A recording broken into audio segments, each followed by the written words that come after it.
سی عجیب و غیر قابل باور فرزانه راز دختر خانم جوان و هنرمند افغان در کشور دبی. فرزانه با کی ازدواج کرده است؟ گفتنی های تازه فرزانه ناز برای دوستداران و طرفدارانش و آیا با واقعیت فرزانه ناز برای همیشه از پرده رسانه ها به دور می شود؟ فرزانه توسط چی افرادی در دبی حمایت می شود و دلیل دوری فرزانه ناز از هنر موسیقی چی بوده است؟ من در این ویدیو پیرامون حقایق همین ماجرا خواهم پرداخت. پس در ادامه با کانال دنیا اینفو باشید.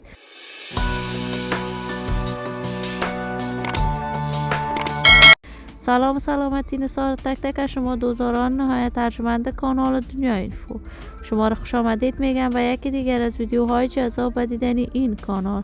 اگر دوست کانال دنیا اینفو باشید و از برای ما هرچی بیشتر از این کانال علامت سابسکرایب را فشار دهید تا بیننده ویدیوهای جذاب و دیدنی کانال دنیا اینفو باشید. فرزانه ناز دختر خانم جوان چهره شناخته شده مطرح و محبوب در میان هنرمندان افغانستان است. علاقه‌مندان و دوستداران خاص خودش را دارد.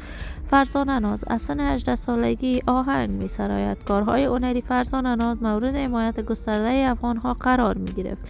این دختر خانم در مدت خیلی کوتاهی رشد خوبی داشت و همه تصور می‌کردند در آینده مانند نغمه در افغانستان خواهد درخشید، اما دیر نگذشت بعد از آن که فرزانه ناز سفرهای به کشور دبی و هندوستان داشت کاملا راه هنر موسیقی را ترک کرد و مصروف کارباری دیگر شد.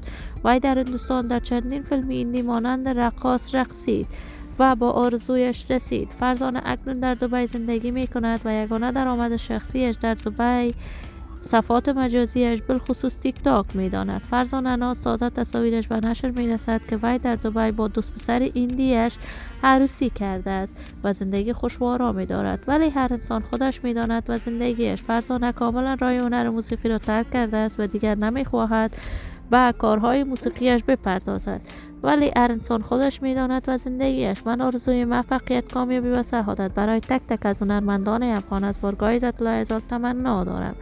عزیزان و همراهان ارجمند کانال دنیا اینفو، شما هم نظریاتتان را در بخش کامنت با من شریک بسازید. این ویدیو را با دوستداران و طرفداران فرزانه ناز به اشتراک بگذارید. اگر دوست کانال دنیا اینفو باشید پس برای ما هرچی بیشتر از این کانال علامت سابسکرایب را فشار دهید تا ویدیوهای دیگر کانال من را از دست ندهید. تا درود دیگر، بدرود.